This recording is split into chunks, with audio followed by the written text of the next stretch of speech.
En Forma, con María del Carmen Meléndez Arias. Magazine de temas de actualidad. Arte. Historia. Literatura. Derecho. Cultura. Novedades. Analizados desde los valores y principios del humanismo cristiano. Hola amigos, bienvenidos a nuestro encuentro semanal aquí en Informa Radio. En Forma se llama nuestro programa porque aquí estamos todos en forma. Hoy aquí en el estudio, no sé Paco, ¿por qué haces ese gesto? ¿No estás en forma? No estoy en forma. No, bueno, estás muy viejo. No tiene nada que ver para estar en forma, ¿eh? Sí, se siente la mente. Bueno, o sea que eres viejo de mente. Sí. Ah, bueno, eso es lo peor. Pero viejo de mente, no viejo de mente. Bueno, ya, o sea, con la mente vieja. Exactamente. Bueno, pero eso es lo peor porque la mente siempre tiene que permanecer joven. El espíritu joven. Claro, hay que ser joven de espíritu. Eso son palabrerías. Oh, no. ¿A que no, Enrique? Yo tengo el espíritu muy joven. ¿No? De joven me juntaba con personas mayores y ahora con gente más joven. Bueno, pues así, mira, has vivido las dos, Qué envidia. Las dos etapas. Bueno, pues aquí, como os digo, está don Enrique Pedrero, que has estado por aquí, o sea que, en fin, no vamos a decir tu currículum porque entonces ya no hablamos de otra cosa. Nos va a hablar de su exposición, la exposición que tiene en Cuenca y que todavía estamos a tiempo para ir a verla. Y don Francisco, buenas. El baúl de nuestra historia. Por aquí lo trae. Nuestro trocito lo histórico. Tiene aquí debajo de la mesa para que no estorbe y vas a hablar de... En honor a un compañero de tertulia, Jesús Vaca, que sí. La semana pasada no pude estar con él, pues de algo relacionado con Santiago, pero de mi ámbito militar, la historia del Regimiento de Caballería de Santiago. Pues Jesús te lo va a agradecer muchísimo. Y uno de sus coroneles, el Marqués de Castel dos Ríos. Vaya, bueno. Desconocido por completo. Rizando el rizo. Hombre. Y recordamos en Derecho y Comunicación muy brevemente el curso de cuidador familiar, apoyo jurídico a los cuidadores familiares, derecho preventivo, porque ya sabéis el refrán, prevenir es mejor que curar, ¿no? Así es que, bueno, ahí tenemos a David, nuestro jefe, y ya comenzamos.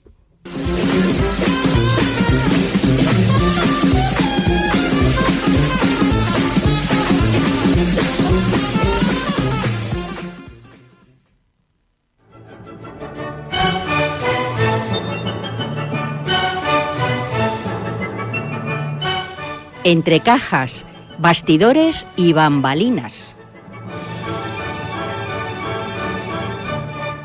Bueno, esperábamos Derecho y Comunicación, pero bueno, nos metemos con Enrique Pedrero, que tienes tu exposición 4 etapas artísticas del 15 de enero al 17 de febrero en el Centro Cultural Aguirre de Cuenca.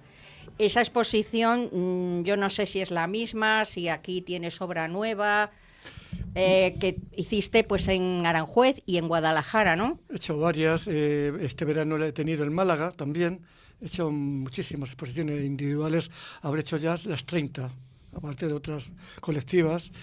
Esta de Cuenca es gracias a que yo he ido guardando algunas obras, he podido recopilar las 4 etapas mías artísticas.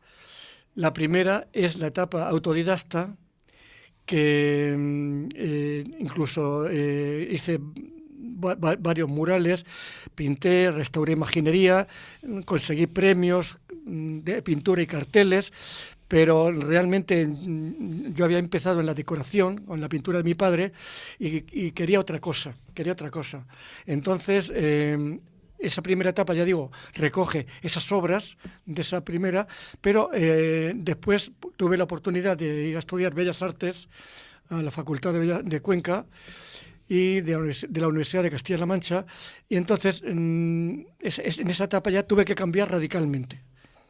¿Por qué? Pues porque en ese momento lo que pitaba en Europa era el informalismo europeo. Cuenca estaba muy influenciada por el Museo de Arte Abstracto, Zobel, Saura, etcétera. Entonces tuve que cambiar por varios factores. Primero, me sirvió como experiencia con otras técnicas, y segundo, porque la nota subía más si yo hacía este tipo de obras, así de claro, ¿no? Y ahí hice pues pintura, escultura, tuve muchísimas asignaturas. Y luego ya cuando terminé, hice también el doctorado. O sea, la primera etapa es de 1965-68 al 86. En 1986 ingreso en la Facultad de Bellas Artes de Cuenca y estoy hasta el año 95, termino la carrera y comienzo el doctorado. Y desde el 1995 a 2005 vuelvo a mi estilo propio. Ya madurado, donde llego casi al hiperrealismo, se puede decir, ¿no?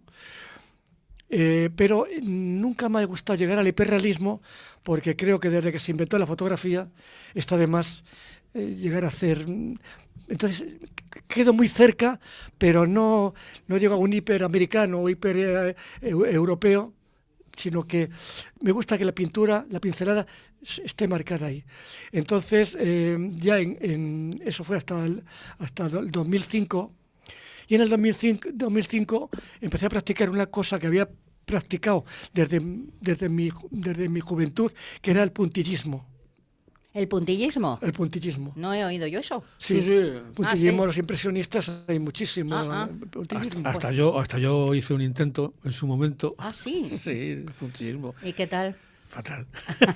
No tenía paciencia. O sea, no nos vas a enseñar la obra de... No conservo nada. En aquella época no tenía paciencia para Mira, ese tipo de... a mí me ocurrió una cosa en la facultad. El puntillismo, ¿qué es eso? Mucho detalle, ¿no? Antes de llegar a eso, os voy a decir esto que me pasó en la facultad.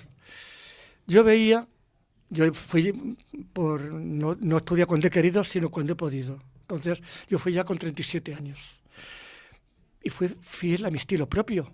Realismo, había hecho algunos experimentos de cubismo y tal, pero era el realismo. Pero el realismo es lo tuyo, ¿no? Sí, en ese momento. Más que el cubismo. ¿Tienes algunas, al principio, sí, algunas en obras, la exposición, ¿no? de Aranjuez, sí tuve cuadros que lo tiene una hermana mía de esa primera etapa, cubismo y expresionismo. Que es la fase esa que dices tú de la etapa de Cuenca, ¿no? No, eso fue para mí, mis pinitos autodidacta. Yo buscando siempre cosas nuevas.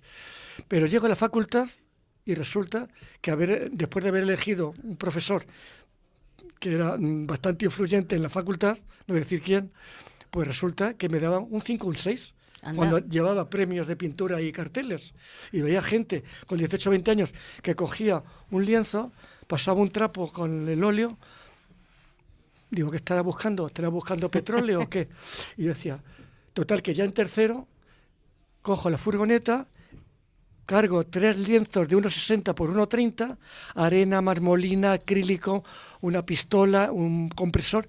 Llego a la facultad, eso no es lo tuyo, digo. Una pistola de pintura. Esto es para demostraros que conociendo las técnicas se puede hacer lo que vosotros hacéis y empezar a subir la nota.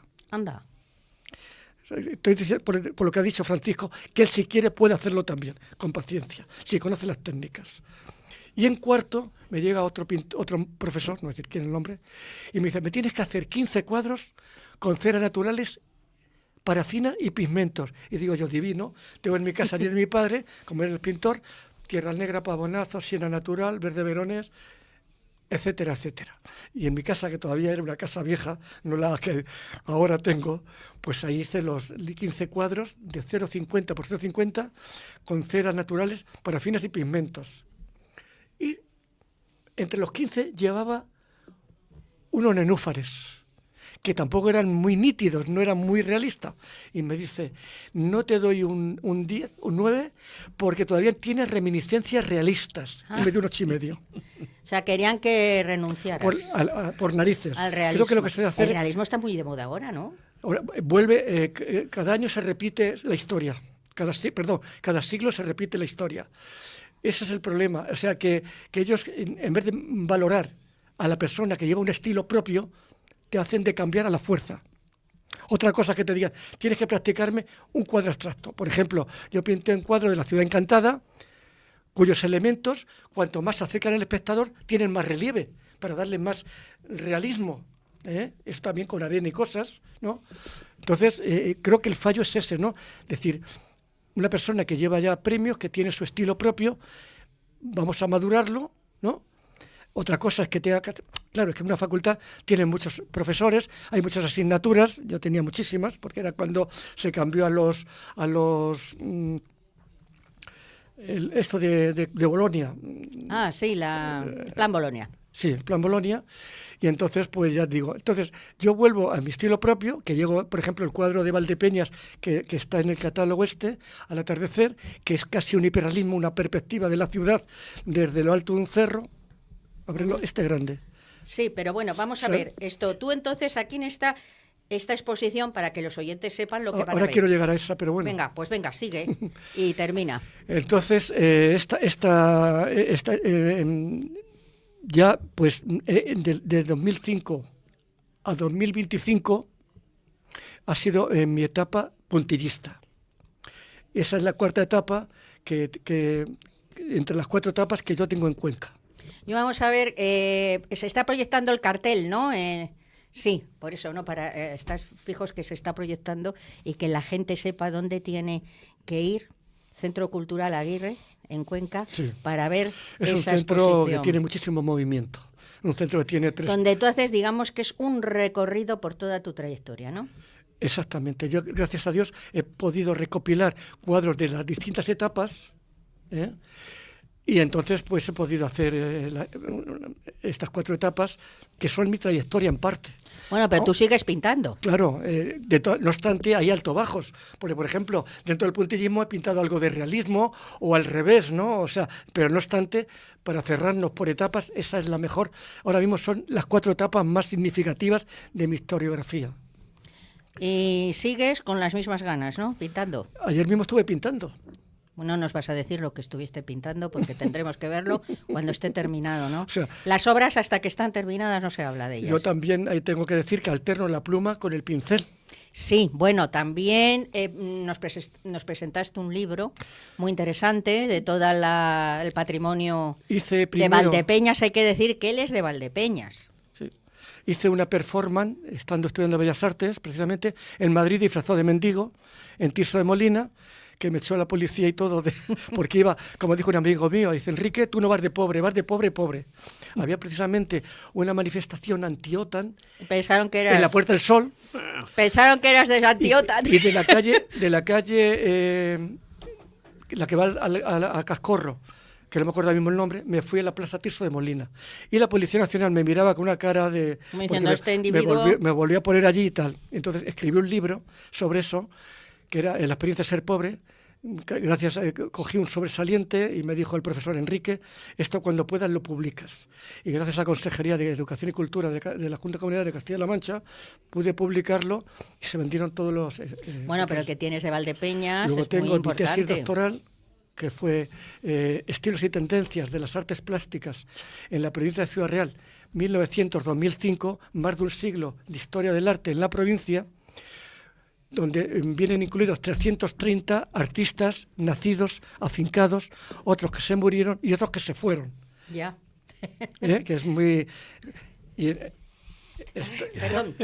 Está publicado por la Diputación Provincial de Ciudad Real y se puede ver en Internet, en Google. Pero bueno, vamos a tu exposición, que es lo que tiene que ver la gente.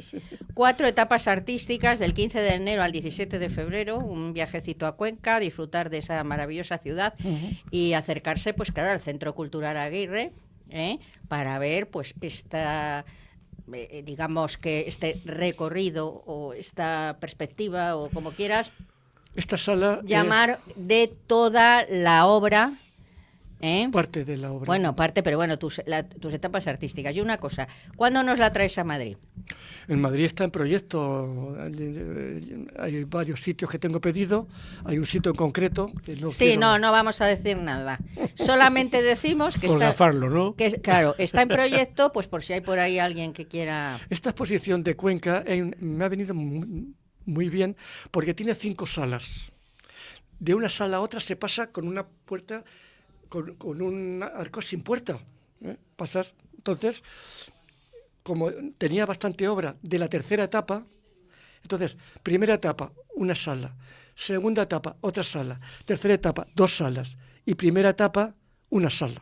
Que me ha venido estupendamente. La sala está como está proyectada. Una sala nave, pues hubiera sido una pared etcétera, etcétera, ¿no?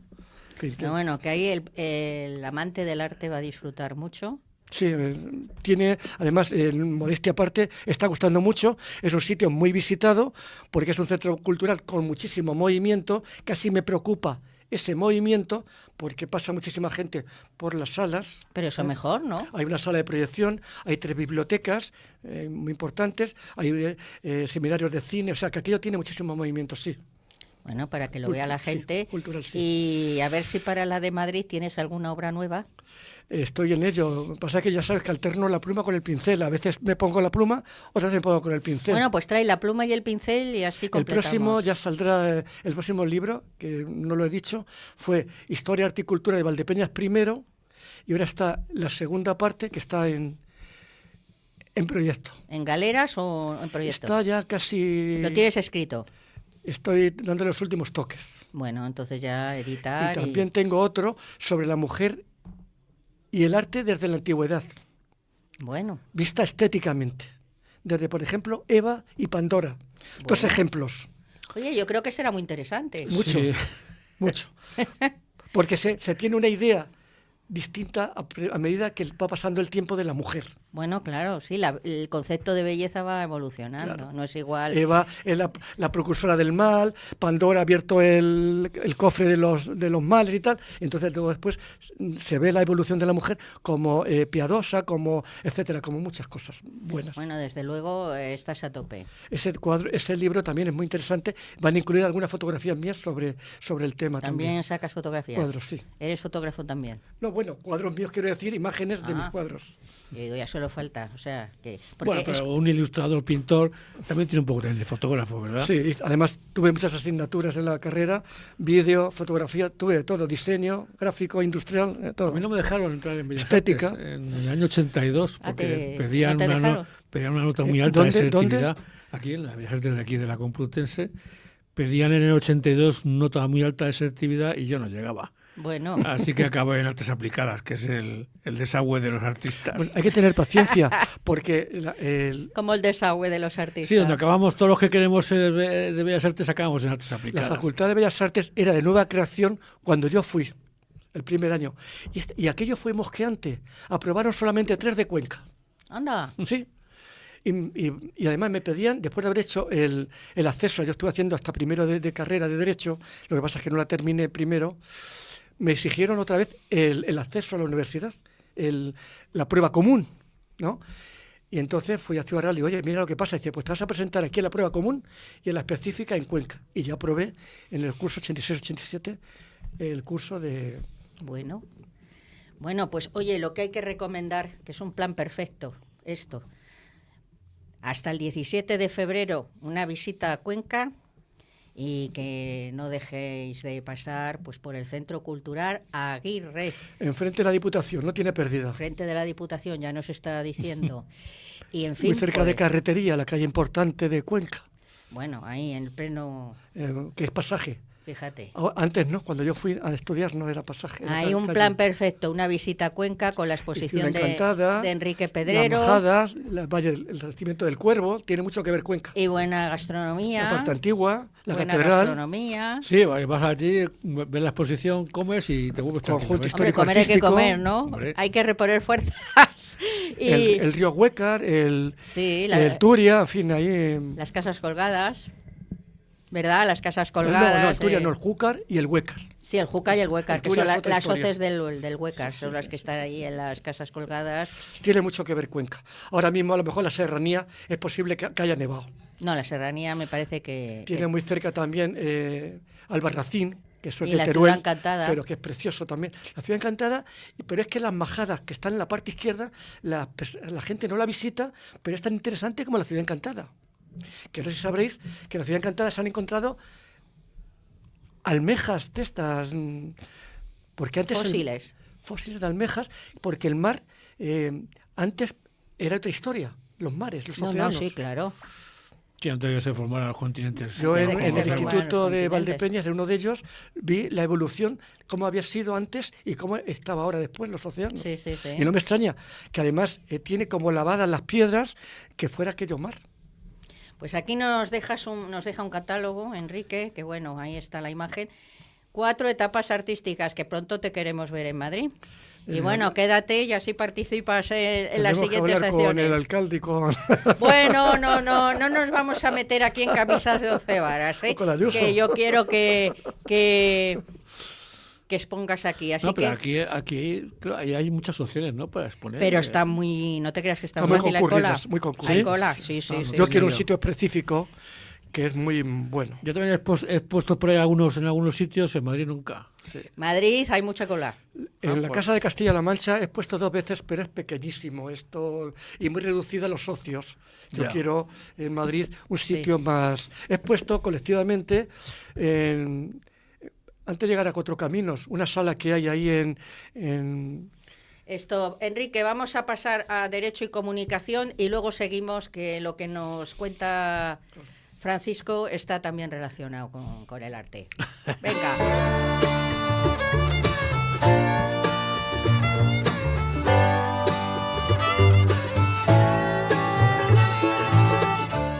Derecho y Comunicación.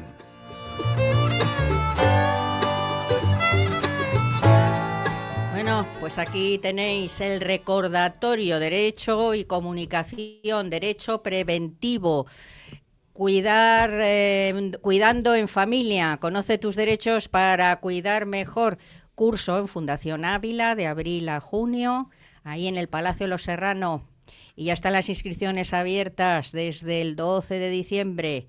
Animaros a conocer el derecho preventivo, que el derecho es imprescindible para no cometer errores, no tener luego que solventarlos en un pleito. Usted, don Francisco, no se ría, porque es así. No me río. Es mejor prevenir que curar, Sí. vuelvo a decirlo. Sí, la verdad ¿eh? es que uno siempre elude en lo que puede los pleitos y demás. Sí, más vale un mal arreglo que un buen pleito. Y mira, estoy Exactamente, tirando entonces- piedras contra mi tejado, pero bueno, hay que ser honrado. Por alguno he pasado, pero vamos, con muy malos recuerdos. Bueno, pero si tú eres muy bueno y no te metes en No, líos. cosas familiares. esas Ah, cosas, en fin. bueno, pues son las peores. Así que bueno, pues nada, solo he tenido un encuentro con la justicia, con la ley y con los juzgados, que nos benefició a la familia, pero fue muy desagradable. Venga, pues hay que prevenir, derecho preventivo. Y esta vez para el cuidador familiar, que es también muy importante que el cuidador sepa, conozca sus derechos y eso, Eso me pues, habría venido bien hace unos años. bueno, Joder. pues nunca es tarde para aprender.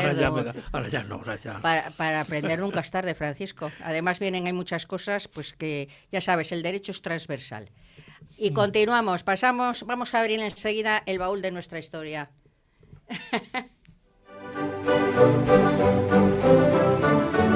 El baúl de nuestra historia. Aquí está don Francisco. Bueno, ¿Qué nos sacas hoy del baúl? Ya hemos guardado los cuadros, no los hemos guardado, los cuadros de don Enrique, los tenemos aquí. hemos dejado la exposición. Pero bueno, volvemos a la exposición y la recordamos. Y nos vamos al campo de batalla. Al campo de batalla también algo habrá que contar de Cuenca. ¿Alguna vez? ¿Algo de Cuenca? Sí, claro. Podemos decir, o sea, como dije antes, cuando estuve en Cuenca para el libro de la batalla de Uclés, o sea, es una batalla muy importantísima de la guerra de independencia. Y escribí un libro, estuve allí y la verdad es que se puede algún día dedicar, si quieres dedicarle a Uclés, no a Cuenca como tal, pero sí a Uclés en sus dos versiones, la medieval y la Pero hoy nos napoleónica. vamos al camino. Hoy nos vamos no al camino como tal, sino a un pariente lejano del camino, como le llamo yo.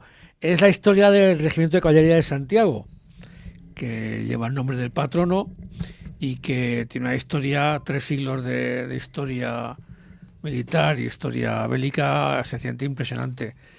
No es como otros regimientos más famosos y conocidos por sus cargas y acciones como Alcántara o como el Rey en Talavera, como Alcántara en Anual o como Alfonso XII en Taxdir. No son tan conocidos porque no tienen en su historial una carga decisiva o una acción preponderante. Pero tiene 300 años como digo yo, de hormiguita, de estar ahí en todas las guerras, de estar siempre predispuesto, siempre, como se decía, a la orden de. Y en ese aspecto su vida es ejemplar. Y viene a cuento porque, claro, como es natural y por el nombre, el regimiento se levanta en Santiago de Compostela. Se levanta Santiago en 1703, en junio de 1703. Y se hace porque estamos ya en plena guerra de sucesión, con Felipe V defendiendo su derecho contra el archiduque de Austria, y en Galicia, por aquella época, estaba huérfana de tropas, y huérfana especialmente de caballería. Y como ya Galicia empezaba a tener un poquito de interés para los ingleses, piratas o no, pero ya tienen paridad, había que organizar un... ¿Cómo no? ¿Cómo no? Por supuesto. Nunca dejaré de decir que Inglaterra y la piratería son sinónimos. Pues se levanta este regimiento y se hace, curiosamente, como en aquella época se hacían muchas unidades que no tenían una fuerza demográfica en su reino o en su provincia, se hace trayendo de muchos sitios de España pequeñas unidades para conformar la grande. En aquella época se llama trozo de caballería, que era como se llamaban en aquella época el nombre de las unidades antiguas, y se traen compañías desde Cataluña, del trozo de Rosellón Viejo, desde Badajoz, del trozo de Badajoz, desde Valladolid, de Ciudad Rodrigo, y con todas esas unidades y unos pocos voluntarios gallegos que no tenían ni caballos, pues se levanta el regimiento de Santiago.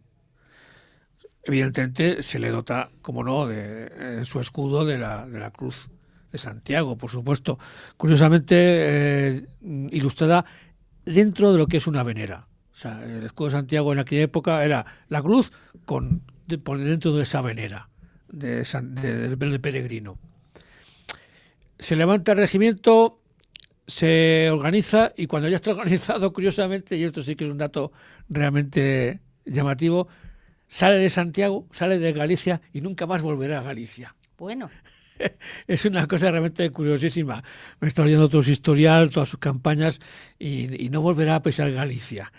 Recorrerá toda España, estará en Portugal, en Italia, en África, y ahora intenta estar en Afganistán, pero por Galicia no volverá. Es un regimiento que combate en todas las guerras de España. Desde 1703, en todas las guerras en las que España estuvo involucrada, combate en todas. O sea que un regimiento, pero... El regimiento sin ninguna carga efectiva, pero con una historia espectacular. Tremenda, ¿no? Espectacular. Está en la guerra de sucesión, está en la toma de Orán, en la guerra de Italia, en el desastre de los 7 años, en el desastre de Argel, pues también estuvo, en el bloqueo de Gibraltar. Trafalgar, por ahí, ¿no? No, en Trafalgar no. No, porque era un regimiento de caballería. En Trafalgar lo que hubo fue muchos regimientos de infantería embarcados, pero de caballería no. Estuvo en la guerra contra la República Francesa, en la famosa guerra de las Naranjas, en la de Independencia, las 3 guerras carlistas, en la guerra de África. O sea, no se pierde una sola guerra. Que la caballería era entonces básica, ¿no? Claro, por supuesto. Ahora ya ha perdido... No, ahora no es que haya perdido, es que ahora ya ha dejado los caballos por los carros. Los blindados y los carros de combate, pero el caballo en aquella época era fundamental. O sea, los sucesores de la caballería sí, son los carros de combate. Claro, efectivamente. Bueno, en España básicamente... Las motorizadas, las unidades motorizadas. Mecanizadas. Mecanizadas acorazadas. Bueno. Porque, bueno, el caballo ya no deja de ser un puro elemento decorativo, lo podemos seguir viendo en los días del desfile, ¿no? El escuadrón de la escolta real o escuadrón de gala de la Guardia Civil, pero ya poco más. Entonces, claro, pero eso también es lógico. Para la guerra ya no es o sea, la última carga de caballería es la que protagonizaron los polacos en Polonia en el 39. La última carga de caballería, que además, claro, fue un suicidio colectivo.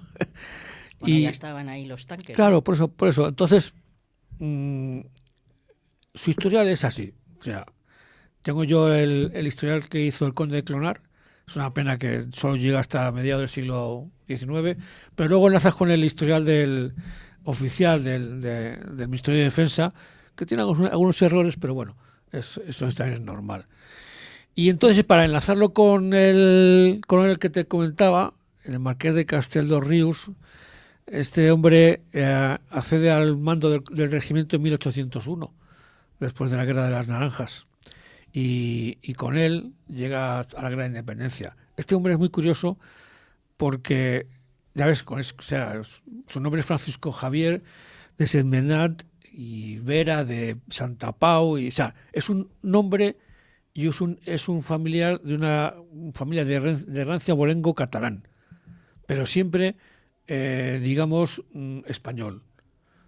Su padre también fue teniente general de caballería y él, lo curioso de su vida es que, siendo catalán, de familias catalanas, él nace en Murcia. Bueno, Y son estas cosas que a mí me llaman la atención y me lanzan enseguida a buscar.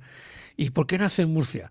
Pues muy fácil, porque su padre, que era también oficial de caballería, claro, los militares. estaba destinado en Orihuela. Es que los militares, los Claro. hijos de militares nace cada uno en un sitio. En 1766 Claro. él estaba destinado en Orihuela, dato curioso, Orihuela, como Villena, como Almansa, en aquella época pertenecían al reino de Murcia, por si alguien no lo sabía. Sí, Albacete y Murcia. Sí. Antiguamente pertenecían al reino de Murcia, luego ya con la distribución geográfica de Isabel II, ya todo se troceó de otra manera.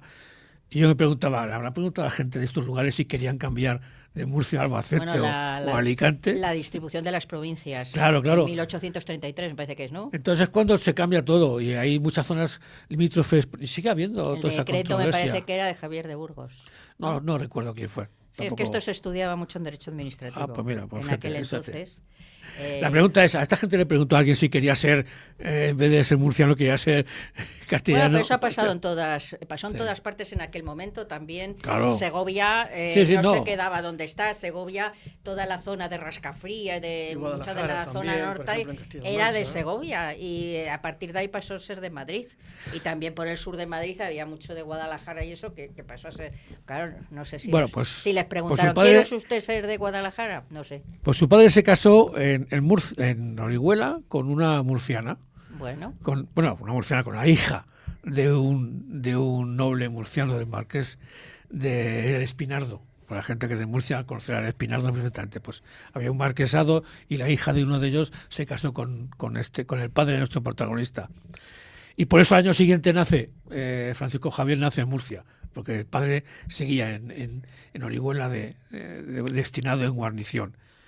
Y después de eso, pues tiene una vida militar típica de libro, ingresa de cadete con 15 años, luego va ascendiendo, va llegando de regimiento en regimiento y cuando llega la Guerra de Independencia, él manda el regimiento de Santiago, que en 1808 está destinado en Algeciras. Y se divide el regimiento en dos, algo también muy frecuente en aquella época. En vez de mandar regimientos enteros, que pueden pasar por cualquier otra vicisitud, muchos regimientos se dividen, queda una parte en la guarnición y la otra es la que marcha a cualquier tipo de campaña o operación. Y este hombre, con la mitad del regimiento, marcha a Lisboa, en aquel momento ocupado por los franceses, en aquella operación que hizo Napoleón tus amigos. En aquella Es que operación- Paco es muy amigo de los franceses. Sí, tanto como de los ingleses. Muy O sea, amigo, íntimo. soy muy amigo de los franceses por tierra como de los ingleses por mar. Pero vamos, todo eso con conocimiento de causa, no es nada puramente, No es una manía, vamos. no es algo improvisado. El caso es que estando en 1807 en Lisboa, en 1808, llega a Lisboa en el 7, pero ya en el 8, cuando se conocen... aquí hay un caso muy, muy curioso, que yo siempre he tenido mucha controversia y dedicación, que es a defender que el 2 de mayo nunca tuvo la resolución y conocimiento como para ser el origen de la gran independencia. Que el origen es cuando a finales de mayo sucesivas ciudades se van revelando, aprovechando que es la festividad de San Fernando y que el rey está preso en Bayona, aprovechando esa efeméride y esos días es cuando se subleva toda España. Desde el día 24, 25, 26, Asturias, Galicia, Coruña. Valdepeñas tiene Claro, historia con efectivamente. la Gran Independencia, que te la recomiendo. El 6 de junio de Él, 1808. vamos a ver, Paco He ha escrito estudiado libros sobre mucho Bailén y sí, sé de qué va lo de Valdepeñas. Sí. Debe ser por Valdepeñas, Castaño no gana en Bailén. No, tampoco Se es retuvo eso. ahí mucho ese... No, Dijeron que no pasaban por Valdepeñas y... No, vamos a ver, lo que no pasó por Valdepeñas fue un refuerzo que llegaba desde Toledo para reforzar a Dupont. pero es una fuerza mínima, apenas un par de batallones de infantería y un escuadrón de Hay coraceros. héroes como la Galana, Juana Sí, Galana, sí, es conocida. Francisco Chaleco. Es conocida Esta, no me acuerdo cómo se llama ahora mismo, que le mataron un hijo. el chaleco, el famoso Y la guerrillero, iglesia sí. de Consolación, que es un pueblo que en tiempos de Franco se llamó Villanueva de Franco, porque hizo ahí un pueblo de estos de regadío y esto que se hacían. Entonces, como le había matado un hijo, metió a los franceses en la iglesia, les dio de comer y de beber, atrancó la puerta y volaron todos, ella también, porque le habían matado el hijo, la fraila. Sí, la bueno, fraila. eso pasaba en todos los sitios de España. O sea, todos los guerrilleros que se levantan en ese primer año son todos porque han sufrido algún desmán por los franceses. No sé, así que bueno. Entonces, ¿dónde estábamos? Pues estábamos, bueno, es que ha salido Albacete y Valdepeñas. Murcia, perdón.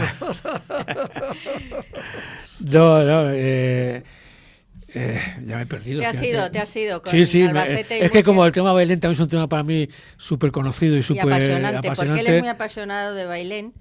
Va al Museo Naval ahí se ha quedado ahí. un poco en lo de Bailén. ¿Eh? En lo de Bailén te has quedado un poco. Te he dicho yo lo de Ahí las está la Valdepeñas. espada de castaño o algo así, ¿no? ¿O no? No. Es de Pepe Botella.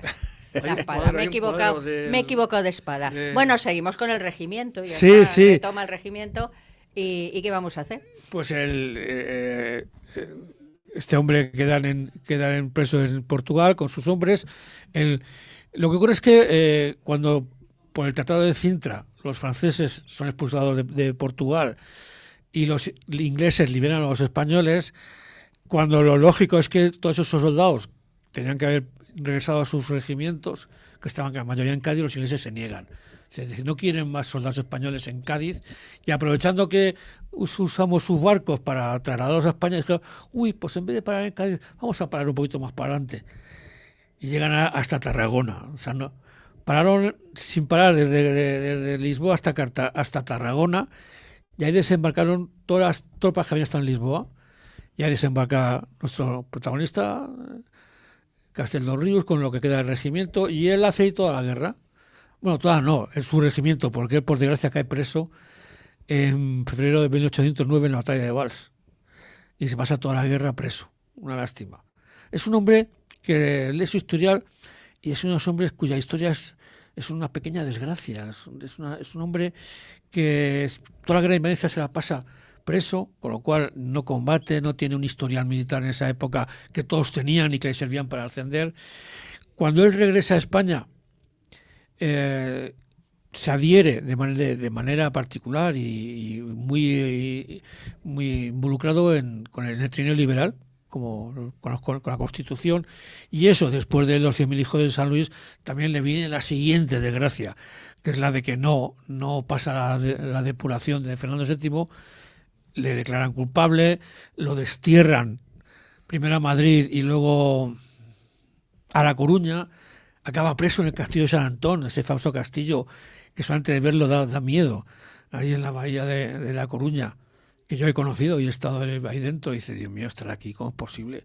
Esto es un castillo, no es una presa, no es un presidio, esto es un... Pasó con Chaleco, que fue ejecutado por Fernando VII. Sí, como otros Encima. muchos, sí. Pues algo lo haría. O algo a Fernando VII no le gustaría, porque también... Era el felón de Fernando. Sí, pero es que bueno, también todos aquellos que piensa que todos aquellos que se rebelan contra Fernando VII en una época que era rey absoluto, pues eran todos reyes de tradición, ¿sabes? Entonces, desde un punto de vista legal, Había defendido Valdepeñas contra los franceses. sí, pero también ejecutaron a Porlier en La Coruña, y también ejecutaron al empecinado, también, o sea, luego a Torrijos, es decir, que no hacía distinción. O sea, que el eso que no estaba con él, Claro, estaba contra él. Era un absoluto. Y en aquella época, un rey absoluto que estuvieras contra él, solo tenías una pena, que era la muerte. ya. A Casteldoríos, sin embargo, como ya él no combate ni tiene ninguna predisposición especial, sencillamente pues le declaran, no pasa la depuración, acaba preso en San Antón, y luego si a su hija Isabel II, o sea, pierde todos sus grados y todas sus condecoraciones y todo lo que tenía, porque en aquella época lo perdías todo, o sea, como cayeras en desgracia, todo se lo quedaba el rey. Afortunadamente su hija en el año 34 le repuso en todos sus honores, y en todas sus condecoraciones, pero ya quedas totalmente marcado, evidentemente. Ya después de eso, su vida militar no duró mucho más porque muere en el 42, pero llegó a ser capitán general de Galicia y llegó a ser senador durante los últimos 6 años de su vida. Y paralelo a su desgracia militar, su desgracia civil, porque se casó 2 veces y de las 2 nunca tuvo descendencia. Pobre hombre, se dice que no tuvo suerte ni en la vida militar ni en la vida... ¿El hecho que se llamaba? Era el marqués de Castelo de Ríos y barón de Santa Pau, Francisco Geversen Menat y Vera de Santa Pau. ¿Y nació en?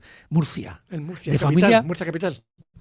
Eso es lo que no sabe. Yo creo que sí. De Alicante, cuidado. Ahora, entonces no. Ah, bueno, claro. Posiblemente, como la mujer era del Espinardo, de la marquesa del Espinardo, posiblemente para el nacimiento se trasladaran a Murcia por facilidad y por mejor tratamiento. En su hoja de servicios pone Murcia. Si hubiera nacido en Orihuela lo pondría, porque las hojas militares que están en Segovia en ese aspecto son muy puntillosas. Y nazca donde nazcas, si es en un pueblecillo más perdido del mundo, aparece. Y luego te dice, su patria, más que dices patria, Murcia, o lo que es Aragón, pero siempre te pone el pueblo, o sea que nacería en Murcia capital, sí. Además, también es lógico, ¿no? Que es lo suyo. Claro. Francisco, ¿cómo era? Gala, decía que era de Córdoba y nació en la provincia de Ciudad Real, en un pueblo al lado de Puerto Llano. No me acuerdo ahora mismo el nombre. Ya. Luego ya reconoció al final que había nacido en este pueblo. Pero digamos que cualquier sitio pequeño es España. Qué manía. Hay gente que nace en un sitio pero luego pues se va a otro. Sí, es como no sé, por ejemplo... Y se sienten de ese sitio. Por ejemplo, Espartero, que nació en Granátula, de Calatrava. Sí. Que yo he visto sabía que estaba en Ciudad Real, pero no lo tenía ubicado. Está muy cerca del Magreb. Sí, muy cerca de Valdepeñas. Tenemos que hablar de Espartero. Sí, porque te has empeñado. Empeñado no, me parece. Bueno, no me llamaba la atención. Es el militar de más alta... ¿Pudo tener alguna relación con la reina o...? No, yo pienso que no. No como otros, ¿no? No, pienso que no. ¿Tú piensas que no? No. Eso que dicen que era bastante la reina. Bueno, pero ¿qué reina hablamos? Isabel II. No, Isabel II, no, bueno, yo creo que le pillaba María un poco... Cristina Augsburg de Borbón, en todo madre. Caso. Isabel II tenía una niña en aquella época. Sí, claro, la edad no cuadra. Claro, pero entonces, vamos, la madre que era un poco... Pero la madre era muy casquivana en sus primeros ¿no? tiempos, pero luego cuando se casó de manera morganática con ese Guardian Corps y totalmente ilegal, pues ya dejó de... Formalizó. No lo formalizó. Asentó, como se dice en Asturias, asentó. Hasta mucho después de que Isabel II cogiera el trono, lo mantuvo en secreto, porque de hecho no podía haber asumido la regencia de haber estado casada sin el conocimiento ni permiso del Consejo del Reino. O sea, entonces, por eso decimos que fue una pagada desgraciada, porque esa reina María Cristina, junto con su hermana Carlota, fueron las que nos llevaron a la Primera Guerra Carlista. Fueron las que obligaron o las que forzaron a Fernando VII a cambiar la ley sálica y fue la que nos llevó a la Primera Guerra Carlista y a las 2 Españas. Sí, que todavía padecemos. Todavía padecemos y padeceremos, pues ya, evidentemente. Bueno, y el regimiento de Santiago, por fin. El regimiento de Santiago ¿no? siguió hasta el año 1823, que como todos los regimientos del ejército fueron disueltos por Fernando VII al sentirse traicionado por ellos. Fue disuelto, como todos los regimientos. ¿Se sintió traicionado? Sí, porque cuando el trienio liberal, todo el ejército se volcó con la Constitución, a la que él estaba en contra. Ahí fue el punto. Y fue obligado, aquella famosa frase de marchemos todos juntos de la mano, yo el primero, marchemos todos juntos de la mano de la Constitución y yo el primero. Pero claro, lo decía totalmente con la boca pequeña. De calladillo, exactamente. Y eso nunca se lo perdonó al ejército y disolvió todos los regimientos, que luego poco a poco fueron reorganizándose y recuperándose, y el regimiento de Santiago, que se organiza en 1800, bueno, primero se llamó Sexto Provisional, luego se llamó Ligero de Navarra, luego se llamó España, y en 1844 por fin vuelve a recoger el nombre de Santiago. Y desde entonces hasta la actualidad ha mantenido el nombre de Santiago. O sea, ese regimiento existe. No existe como regimiento, porque por las famosas todas estas famosas leyes de defensa que han ido sacando desde el año 86 hasta la actualidad, el Plan Norte y los sucesivos planes, que claro, al quedarnos sin mili, pues muchos regimientos se quedaban sin gente, sin tropa, y muchos de ellos regimientos desaparecieron. El campo de Montiel y también parte de Cuenca, que son muchos de Santiago. Bueno, pero eso es por la Orden de Santiago. Claro, ¿no? claro. Pero eso es por la Orden de Santiago. Que también hay que hablar de la Orden de Sí, Santiago. pero es que al fin y al cabo el regimiento tiene esa conexión con la Orden de Santiago. Claro. O sea, tiene relación, ¿no? Claro, claro. Entonces, ahora actualmente Santiago es un grupo, una agrupación una agrupación ligera, perdón, una agrupación ligera El corazada, regimiento. que es, como se llama en caballería, los batallones. O sea, es digamos, el primer batallón, que se llama agrupación, del regimiento de Farnesio. Que yo quiero que alguien me explique por qué Farnesio es más importante que Santiago. Recuerdo que la reina Isabel de Farnesio fue en su momento importante. Fue la segunda mujer de Felipe V y hubo siempre un regimiento que se llamó Farnesio. Pero vamos, más que Santiago, no puede haber en caballería ningún regimiento que tenga más importancia que Santiago. Por favor, que alguien me responda por qué. ¿Por qué Santiago es un peldaño inferior a Farnesio? En lo que Pues se no refiere lo sé. a Y caballería. eso, que la Farnesio, la Isabel de Farnesio, no tenía muchos adictos. Bueno, ¿no? pero, hombre, yo entiendo que hay gente que habla muy mal de ella. alguna explicación habrá, pero todavía no la he encontrado. Porque Bueno. además, incluso por el número de antigüedad, Santiago ha sido siempre el 11º, en alguna época el 9º, pero Farnesio ha sido siempre, en la actualidad era el 12º. O sea, que es que ni por la antigüedad. No sé. Tampoco me ha dado tiempo para investigar. Esto de caballería vendrá por el caballo blanco de Santiago, ¿no? No. Eso es una... Todo muy amplio y se conecta. Hombre, te lo digo. No, pero eso es como lo de Clavijo y su aparición, ¿sabes? Eso son ya leyendas. Bueno, leyendas, pero que puede tener la base, ¿no? Bueno, es la leyenda. Mucha gente defiende que para que exista una leyenda tiene que existir un algo, Sí. un fundamento. un rumor, algo para surgir esa leyenda. Pero bueno, eso es aparte. Es un dicho. Los rumores dan lugar a las leyendas. Es un dicho veces. muy simpático y ya está. Sí. Un dicho muy simpático, bueno, a mí me gusta. Ver a Fíjate Santiago que el caso, otro dato curioso, en el caballo. dato curioso, que hasta la Segunda República conservó o recuperó el nombre de Santiago para el regimiento, porque en el 31 la Segunda República quita todos los nombres, digamos, monárquicos o católicos a los regimientos y el de Santiago desaparece. Pero en el año 35, en una reforma del ejército, la Segunda República recupera el nombre de Santiago. Es llamativo, ¿no? Sí, No deja y en el 35, además. claro, no deja de ser un referente religioso y católico. Y de primer claro, orden. pues es curioso.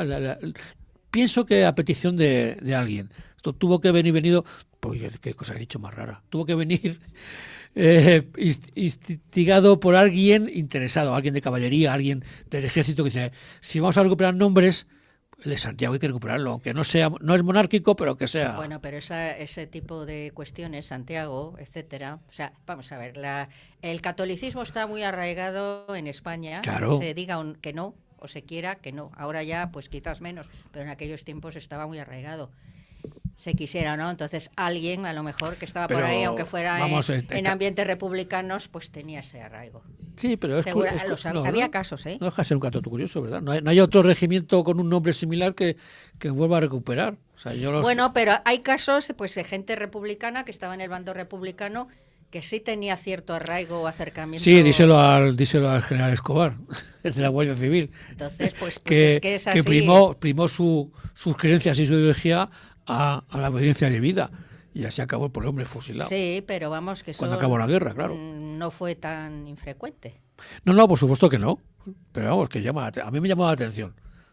Ahora, por ejemplo, ¿qué es esto de, por ejemplo, la primera comunión civil y todas estas cosas? Bueno. Esto es, pues, como una cosa, claro, prima la idea de la primera comunión. Y, bueno, es sí, una impostura aparte de eso, pero laica, claro... una impostura laica que esta gentecilla que nos gobierna y nos domina... Y una incoherencia total. No deja de intentar para que la gente se ape... Bueno, ya lo de los funerales ya es otro cantar, porque son... O sea que ya los que somos ya de cierta edad, claro, no nos dejamos. Las etapas estas, no, pues ya sabemos vamos a ver, o los que tenemos unas ideas, pues digamos que claras, sólidas, esto es pues para la gente que no tiene mucha idea.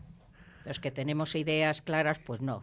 A mí no me van a llevar por ahí, o sea, me parece una patochada. No, que ni a mí diga. tampoco, ni supongo que- Esto es para personas un poquito Personas sin jóvenes ideas. a lo mejor se le pueden comer, como dicen vulgarmente, el coco. Bueno, pero ahora mismo está en boga una nueva corriente católica entre la juventud, sí. bastante que les ha pillado a toda esta gentecilla con el paso cambiado. No, muchas veces el ir en contra de algo produce Sí. esa reacción Es que de, antes- digamos, que ponerse en... De rechazo. Exactamente. Si me dices se que esto es rechaza. malo, si me dices que esto es malo, voy a probarlo. Voy a probar y Venga, entonces me gusta y ahora me voy a hacer católico apostólico romano, porque eso hay muchas familias que han educado a sus hijos pues en el más absoluto ateísmo y salen a lo mejor hasta religiosos, o sea, vamos, quiero decir monjas o curas o frailes, ¿no? No, esto no es una cosa tan rara. No, sí, ¿eh? claro que Y es. entonces pues es un poquito el movimiento contrario. O sea, tú me dices que esto tal y cual, pues mira, no. ¿Entiendes? O sea, que bueno. Pues, ha visto que pues sus es- padres trabajando han conseguido sus casas, sus coches, tal, y ven ahora que no tienen ni para pagar el alquiler. Eso también es importante y la Bueno, juventud lo ve. Y también es un descontento, Que es un poco, digamos, espiritual, el carecer de ideales, el que todo sea tan, digamos, como nos lo presentan, tan carnal, tan eso, pues muchas veces lo que crea son personas vacías, que ante ese vacío, vamos a decir, existencial, lo que buscan es algo, un sentido, ¿no? De, bueno, ¿por qué estoy aquí? ¿Qué pinto aquí? Y en esa búsqueda de ese sentido de la vida, pues aparece, claro, la religión, aparece Dios, porque es que hay que buscar, si no, Yo pienso- es todo un vacío que produce pues un hartazgo y una inquietud en la vida. Bueno, ¿por qué estoy aquí? ¿Qué pinto yo aquí si aquí esto no tiene sentido ni voy a ninguna parte? ¿Dónde voy? ¿Dónde? Claro, en la búsqueda de dónde vengo, dónde voy, quién soy, ahí aparece Dios. Bueno, ya nos dice David, Bueno, oye, solo antes de acabar, que actualmente el grupo ligero acorazado de Santiago se encuentra en Valladolid. bueno, Y no, Valladolid, en un pueblecito cercano de Valladolid, pero vamos, que sigue vivo Cuando y vaya por existe, allí. y estuvo en Afganistán en 2 ocasiones. bueno, pues muy bien. Oye, recordaros, queridos oyentes, la exposición de Enrique Pedrero Muñoz, 4 etapas artísticas, hasta el 17 de febrero en el Centro Cultural Aguirre de Cuenca. Tendréis la oportunidad y el gran placer de encontraros con él porque está allí prácticamente todos los días. estoy yendo bastante. Así es que podéis conocer al artista, preguntarle, hablar con él y todas estas cosas. Conociendo al artista se comprende mejor su obra, siempre lo digo yo, y siempre pues hay una mayor conexión. Y ya David le tenemos aquí que se nos está enfadando. Bueno, pues hasta la semana que viene que hablemos de Partero. Venga, un un placer. abrazo a todos Y viva España. y sed muy felices.